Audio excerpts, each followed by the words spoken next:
The Campo and Joe podcast is brought to you by Bold City Heating and Air. Fast and reliable AC service.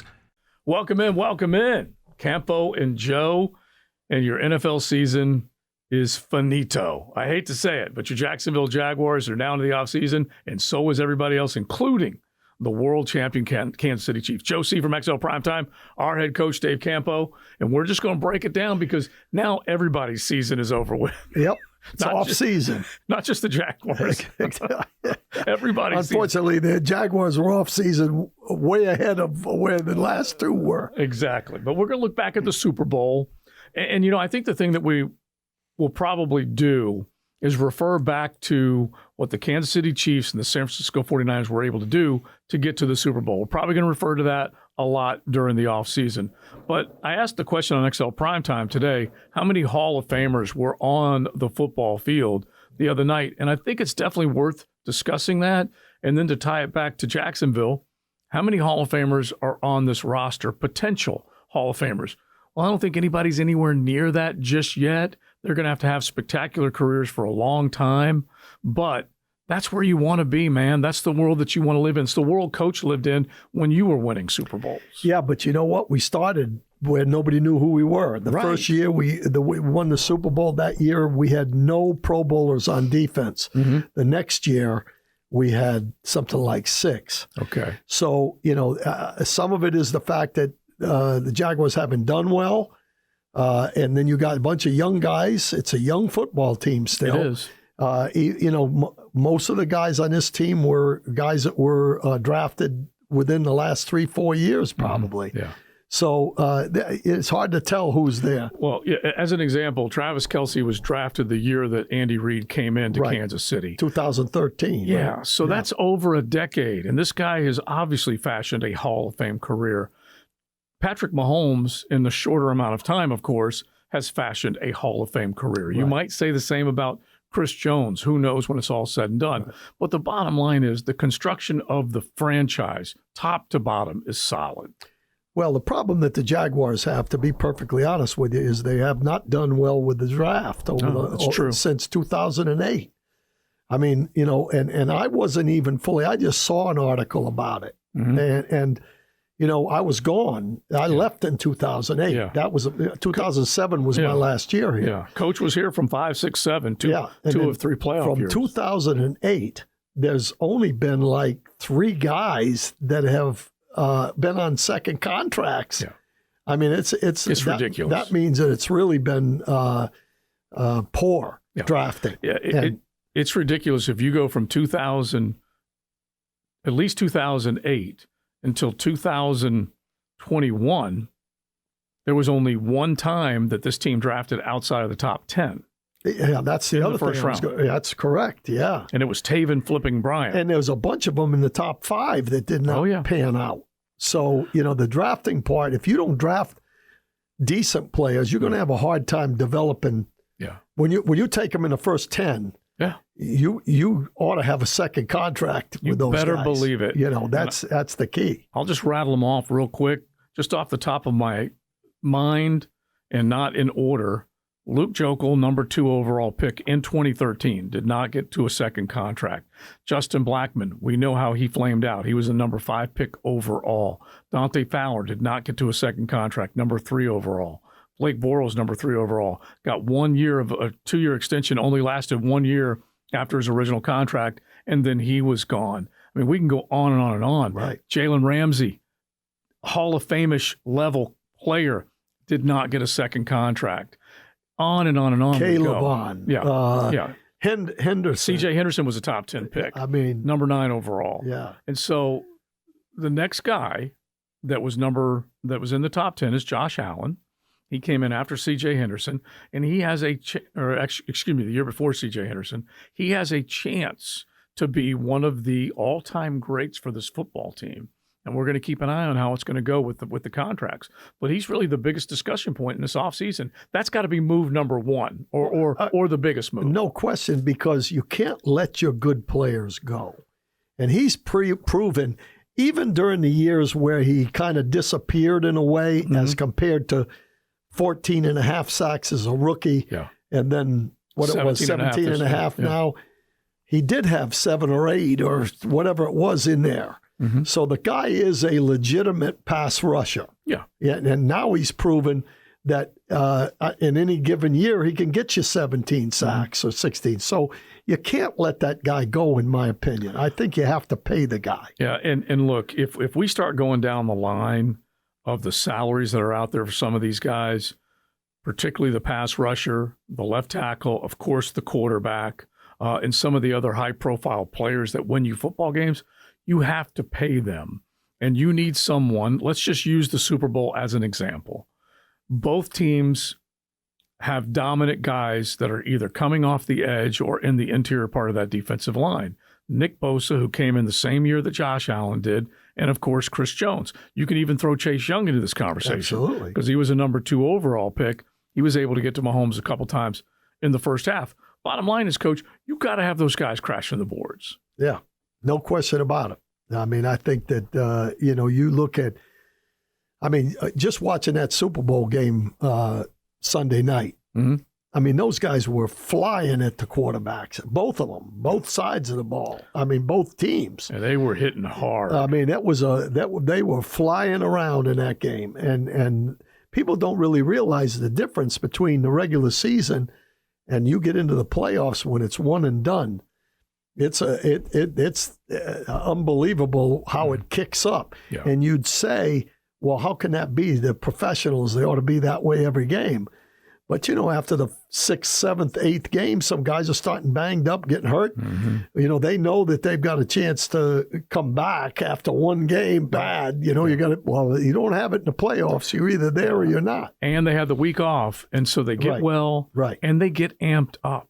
Yes. They really, really do. All right, so we're going to tie this back to Duval, but let's stay on the game for a minute here. The first half, Steve Wilks and the San Francisco 49er defense had a plan to get to Pat Mahomes. They knew that they could get through that offensive line, which has been suspect at times, and get to him. They rattled him. They forced a turnover early with the ball being coughed up in the red zone with Paco Pacheco, and then they got Mahomes on the ground at least twice in the first half, and then also forced him into an interception. Talk about the first half before we talk about what happened in the second. Well, the interesting thing about the first half, for which eventually he got away from, they pressured Mahomes 48% of the time on dropbacks, rushing 4. Okay, only needed in the first half, all the way through the third quarter. 48% of the time. That's a pretty good percentage of putting pressure on the quarterback. Yeah, they did a great job winning the line of scrimmage. They kept him from making plays himself with his legs. Mm-hmm. They did a good job of pressuring without giving up holes to where he could run. Mm-hmm. In the fourth quarter, in the start of the fourth quarter, they only were like 19% pressures on a quarterback. So he went to the blitz a little bit more. Mm-hmm. Mahomes was 5 for 5. Yeah. They just invites the blitz. But they did a good job of controlling the line of scrimmage, I thought, on both sides of the ball in the first half. And I think Kansas City rallied in the second half a little bit. Yeah, it's so hard to understand that you think you have a game plan and the personnel to control a situation, to control a quarterback as talented as Pat Mahomes is, and you feel like you've got a hold of this game. You're leading by double digits. You're going into the fourth quarter in control of this game. You're holding them to field goals. You're limiting their opportunities, and yet it slips away. Yeah.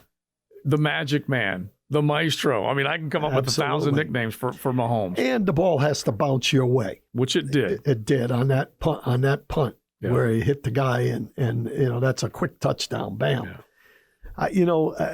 The game, again, comes down to 3 or 4 plays in the game that were so critical in the overtime when they ran the zone read. Mm-hmm. And he kept the ball on 4th and 1, allowed them to come down and win the football game. Mm-hmm. It's unbelievable when you have the parity that you have in this league, whether it's in the regular season or in the playoffs. It's just unbelievable. And that's why it's so difficult to be a gambler mm-hmm. and be successful as you can well attest, gambling against NFL football. All right, this is a little sidebar, and I will tell you this, because I'm so hard-headed that I kept trying to figure out a way in my brain where Mahomes was going to lose. Yeah. And I kept thinking to myself, Tom Brady has lost in Super Bowls because of the pass pressure that the other team brought. The New York Giants did it to him twice. Of course, unbelievable plays from the quarterback and receiver in both of those games, but it was the pass pressure. And then when Tom Brady beat Pat Mahomes, it was also the Tampa Bay Bucks pass pressure. Right. Jason Pierre-Paul harassed him all night long. Right. So I looked at the offensive line once again as the weak link, and I'm like, I'm convinced Bosa, Young, Armstead, all those guys. San Francisco all the way. And they did. They got to him, and then they didn't get to him because Mahomes is magic. But I got to tell you this, Coach. I told you I'm a teaser man, okay? Yes. In life and in gambling. Right. Okay? I will fool you. I'm a teaser man. Yeah. And so anyway, I took the San Francisco 49ers plus 4 points and the Kansas City Chiefs plus 8 points. Both teams getting points on my teaser bet. There's no way I could lose. Yeah. So in the end, I bet on Mahomes, and I was happy. I like that. I was happy. I like that. All right. So I wanted to give you this number because when we talk about what they're able to do in the fourth quarter, they were outscored in the first 3 quarters collectively coming down the stretch. They were minus 13 in point differential. They were plus 30 in the fourth quarter. When it comes time to win championships, that's when he comes through. That's when Mahomes' magic comes through. There's no question. I'll tell you, I'm firmly convinced that there are some guys that can will victories in big situations. Yeah. Not every single time, but when the game, like a Super Bowl, is on the line, that's the guy you go with. Yeah. And I tell you, he just has a way about him that he can figure out what it takes to win. Mm-hmm. You know, he can see so well the defenses, which is number one. Mm-hmm. He knows when teams are going to be playing man or zone, to where he knows if he runs in those situations, he's got a chance to go if they're in man because their backs are against, they're not seeing him. Right. And that's what separates him. He's such a good looking at what the defense is doing and knowing how to take it away. Yeah. But he also has a coach that's pretty innovative and pulled some. They hadn't run the ball a lot, designated runs with a quarterback until they had to, and they did. He chose to do it against Buffalo coming out of the half when they were trailing to the Bills, and Josh Allen, he said, hey, Josh, watch this. I'm going to start to run. Right. And he did. He did it against Lamar. Yes. Two scrambling, running quarterbacks. He did it against both of them. Yeah. And then when he needed it in this game, he did it. The short yardage ones, the third down and the fourth down one were the key. Those were huge. Okay, so we have talked about the Super Bowl. Now let's bring it back to the Jags. And the DNA of a winning championship level team like Andy Reid has constructed in Kansas City. Doug Peterson learned under Andy Reid. He knows what Andy is doing psychologically, playbook-wise, preparation-wise, all the things. He knows what he's doing. How does Doug figure out a way to duplicate that in Duval? Well, first of all, I think that he made one move that he felt he had to make, and that's to change the defensive staff. Mm-hmm. Because you can say all you want that this is a throwing offensive league, but in the playoffs, you better be able to play defense or you're not going to win. Yeah. And so, that's the first decision right there, because really down the stretch, even though we were struggling, Trevor was hurt. Mm-hmm. We were missing a couple guys, losing Kirk, all those things. The offense probably played well enough in those games to win, but the defense down the stretch let them down. Yeah. And so that's the first thing they have to do. They have to try to get that fixed. So they made the move. Now, whether or not it's the right move or whether they get it fixed, I don't know, but they made that move. The other thing I think is I really think that Doug maybe got away from his forte, which is offensive football. Mm-hmm. I think, when you go and you give somebody else a play calling, you really become a CEO. And I don't think Doug's really a CEO. I think Doug's a hands-on. I agree. With the players, get with the players, so I would not be surprised at all if he didn't feel like he made a mistake and he takes over the play calling. Mm-hmm. Now, I don't know if that's going to happen or whether he goes back to, I'll call it the first half, you call it the second half, or whatever he's going to do. But he has to do something there. Mm-hmm. And then it comes down to organizationally what they do with free agency and the draft. Right. Because, we've struggled in the draft, as we've talked about. And we need to get some players that have long-term abilities. Mm-hmm. And that's going to be important as well, that we make the right picks. Because there's certain areas of the football team that need to be fixed. Yeah, which means, hey, Trent Baalke, we need some hombres, okay? There needs to be some big cats brought into this building. And that's not just with the top draft capital that he had and hasn't necessarily proven that he's gotten a whole lot of big-time players out of those choices, and then the free agent decisions that he's made. This team is probably going to be saying goodbye to a Brandon Sheriff, maybe saying goodbye to a Rayshon Jenkins. We're talking about guys that they brought in that were kind of expensive. Right. Foye Oluokun, I believe, stays here. I think he's proven his leadership and his importance in the middle. Foley Fatukasi's probably going to be gone. There's a handful of free agents that are on this football team that they will have to make a decision on. But at the same time, to your point, Coach, the Campo and Joe podcast is brought to you by Bold City Heating and Air. Fast and reliable AC service. Whoever you do spend money on, and there's not a lot to spend, you better get it right. Yep.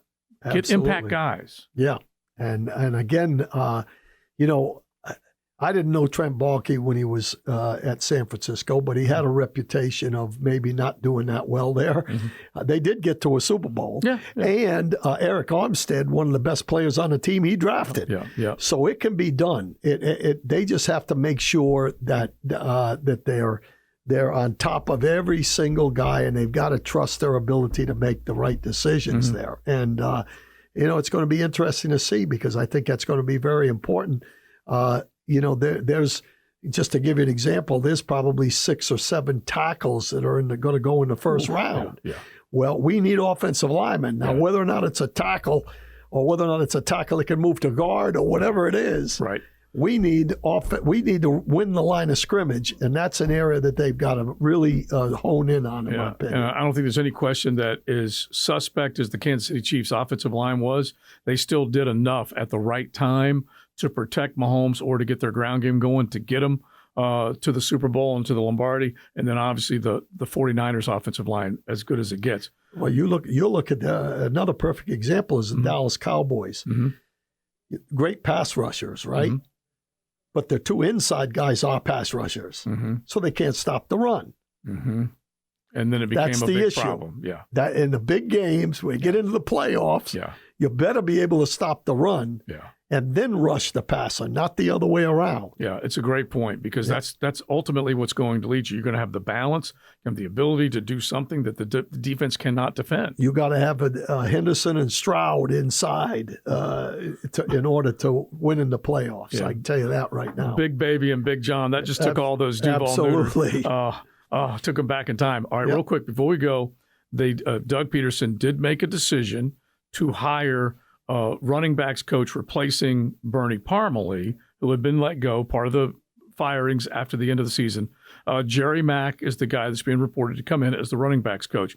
He comes from the University of Tennessee. He was up there on Rocky Top with the Volunteers, 43 years of age. He has spent 3 years as an offensive coordinator, going back in time at Rice, but was up there coaching up the running backs. And he has put some pretty good running backs into the NFL. They had a good year, too, better than before he came there. They were not a good run team since he's been there. And obviously, that some of that's offensive line, too. You know what I mean? But obviously he's done a good job. And I'll tell you, the times have changed. We prided ourselves when we came into the league, 6 guys from the University of Miami coaching staff, that we were good teachers. And I believe that you become a good teacher on the college ranks, because you've got to, maybe even starting in high school, but in the college ranks for sure, you've got to mold your guys. So I would assume that this guy, plus the house guy that came in at linebacker, more guys are coming into college, from college football into the NFL now. And I think it's a good thing from a teaching standpoint because these guys, there's a lot of people think they just roll a ball out with these guys. You don't do that. You have to coach guys, and that's how you develop is by teaching. Yeah. And I guarantee you, and people, it's lost on people sometimes. They don't all walk in as 5 stars or first rounders. That's right. They've got to be developed. Yep. And that's what a coaching staff does. Well, who was it in the primetime show? Donnie Solinger that was on today. Yeah. When he said there was a pyramid and how many NFL players comparison to 63,000 guys playing high school football. I can't remember exactly what it was, but at the end, there was only about 140 guys that last more than 4 years in the league. So you don't have ready-made guys no matter what you do. It's a whole different 1.5% pro guys in comparison to who's playing in college. Yeah. So and find the hungry ones. Find the ones that work. Right. Okay. And then teach them. Yeah. The guys that'll teach. And I've told you that Jimmy Johnson, when we first came in, the first 4 guys that we signed were all guys that were pretty close to Rhodes Scholars because smart guys can learn and develop. Yeah. So, and I'll put it on a T-shirt. Aptitude and attitude. Yes. Because you got to have both of them. Yep. You got to have combination. I don't know whether it's aptitude or attitude. I'm not sure which one, but I know it's both attitude. I don't know what the aptitude part. That's the issue. Hey, listen, we had a great time. Thanks, Dave Campo, as always, for hanging out with us. Joe C., talk to you on XL Primetime. Campo and Joe, thanks for watching and visiting with us. And we'll be talking more Jaguar football next week. This presentation of the Campo and Joe podcast is brought to you by Bold City Heating and Air. Fast and reliable AC service.